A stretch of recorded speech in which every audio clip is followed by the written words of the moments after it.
xaflad balaaran oo lagu daafurayay macad cusub oo laga furay degmada Galdogob lana magac baxay Professor Xasan Maxamed Al-Fatih ayaa lagu qabtay degmadani Galdogob.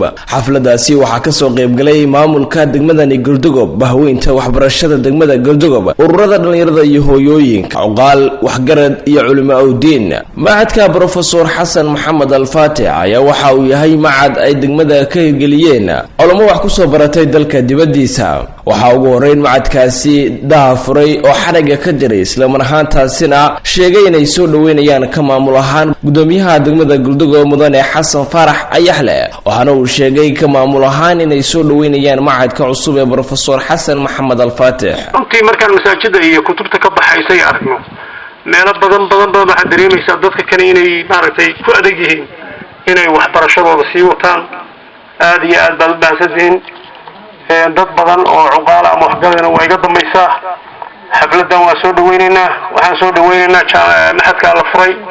waxaan rabnaa anagu tabartii degmo ahaan iyo dowlad ahaanba aan ka geysan karnana inaanan haddii lahay ilmo waana inoo furan yahay.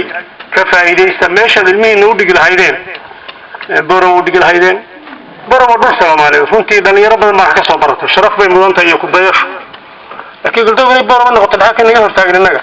dhinaca kale maamulaha macadkaasi Professor Xasan Maxamed Al-Fatih Sheekh Saciid Axmed Farax oo madashaasi hadal qiimo leh ka jeediyay ayaa waxa uu ka warbixiyay macadka Professor Xasan Maxamed Al-Fatih waxyaabaha uu qaban doono iyo waxyaabaha uu ku soo kordhiyay waxbarashada degmada Galdogob.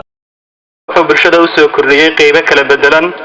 qayb ahaan macadku wuxuu ka kooban yahay 3 qaybood inta hadda diyaarka ah. way jiraan waxyaabo kale oo iyaguna horumar ah oo maxadku soo wado haddii alla idmo dhawaanna aan jecelahay inay la jaan qaadaan. inta hadda diyaarka ah haddii aan faahfaahin yar raaciyo, qaybta ugu horeysa waxaa waaye diblomo haaf jaamacad ah. waa 2 sano.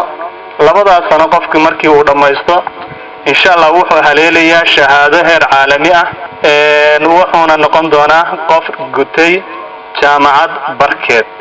waxa weeye qaybta labaad oo maxadkan uu hadda soo kordhiyay oo diyaarka ah dugsi hoose dhexe ilaa sare oo ah diini ama adab. mas'uuliyiin badan oo isugu jirtay ganacsato, culimo u diin iyo waliba cuqaal ayaa waxa ay soo dhaweeyeen furitaanka macadka cusub ee Professor Xasan Maxamed Al-Fatih. nabadoon garas oo kamid ah nabadoonada deegaanada Puntland ayaa isagu waxa uu sheegay inay ka nabadoon ahaan soo dhaweynayaan macadka cusub ee Professor Xasan Maxamed Al-Fatih ee laga furay degmada Galdogob, waxaana uu sheegay inay tahay fursad isagoona ku tilmaamay waxbarasho gurigaaga kuugu timid baadi kaaluntay oo heshay. furitaanka macadkan cusub ee Professor Xasan Maxamed Al-Fatih ee laga hirgeliyay degmada Galdogob ayaa waxa uu ku soo aadayaa xilli dhawaanahanba degmada Galdogob ay ku soo badanayeen goobaha waxbarashada iyo sidoo kale xafladaha loo qabanayo ardayda ka qalin jabisa waxbarashada degmada Galdogob.